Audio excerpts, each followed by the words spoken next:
federal agent says what he was asked to do was beyond belief. You were intentionally letting guns go to Mexico? Yes, ma'am. I mean, the agency was. An alcohol, tobacco, and firearms senior agent assigned to this Phoenix office since 2010, Dodson's job is to stop gun trafficking across the border. Instead, he says he was ordered to sit by and watch it happen. Investigators call the tactic letting guns walk, in this case into the hands of criminals who would use them in Mexico and the U.S. Dodson's bosses say that never happened. Now he's risking his job to go public. I'm boots on the ground here in Phoenix and telling you we've been doing it every day since I've been here. Here I am. Tell me I didn't do the things that I did. Tell me you didn't order me to do the things that I did. Tell me it didn't happen. Now you have a name on it, you have a face to put with it. Here I am. Someone now. Tell me it didn't happen. Agent Dodson and other insiders say the gun-walking strategy was approved all the way to the Justice Department. The idea was to see where the guns ended up, build a big case, and take down a major cartel. And it was all kept secret from Mexico. ATF named the case Fast and Furious.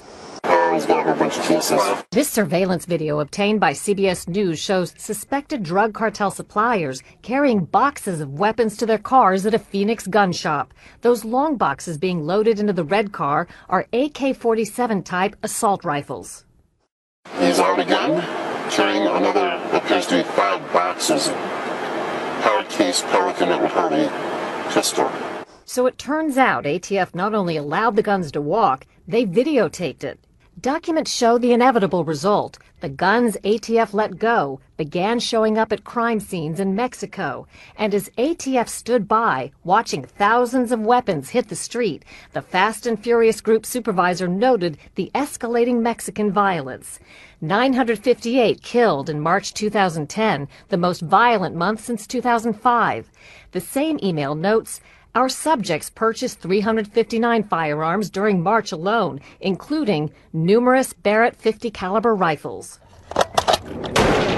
Did you feel that ATF was partly perhaps to blame for the escalating violence in Mexico and on the border? Yes, ma'am. I even asked them if they could see the correlation between the two. The more that our guys buy, the more violence that we're having down there. Senior agents, including Dodson, told us they confronted their supervisors over and over. And what was the answer? What did they say? If you're going to make an omelet, you got to scramble some eggs. There was so much opposition to the gun walking that an ATF supervisor issued this email noting a schism among the agents.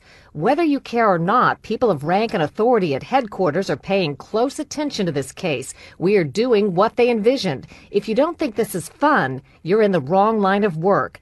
Maybe the Maricopa County Jail is hiring detention officers, and you can get $30,000 to serve lunch to inmates. We just knew it wasn't going to end well. There's no way it could. Then, on December 14, 2010, Border Patrol agent Brian Terry was gunned down. Dodson got the bad news from a colleague. And they said, did you hear about the Border Patrol agent? And I said, yeah. And I said, well, you know, it was one of Fast and Furious guns. And there's really not much you can say after that. 2 assault rifles ATF had let walk nearly a year before, similar to these, were found at Terry's murder. I felt guilty. I mean, it's crushing. I don't know how to explain it. I mean, Dodson and a dozen other ATF sources have all told the same story to Senator Grassley, who's investigating. You've tried to get some answers from ATF. What's been the response? The response has been practically zilch. From the standpoint that documents we want, we have not gotten them. And I think it's a case of stonewalling. Dodson says he hopes that speaking out helps the family of Border Patrol agent Brian Terry.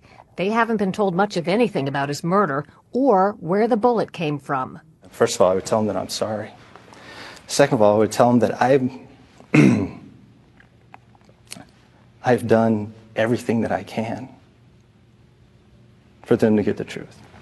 After this, I don't know what else I can do, but I hope they get it.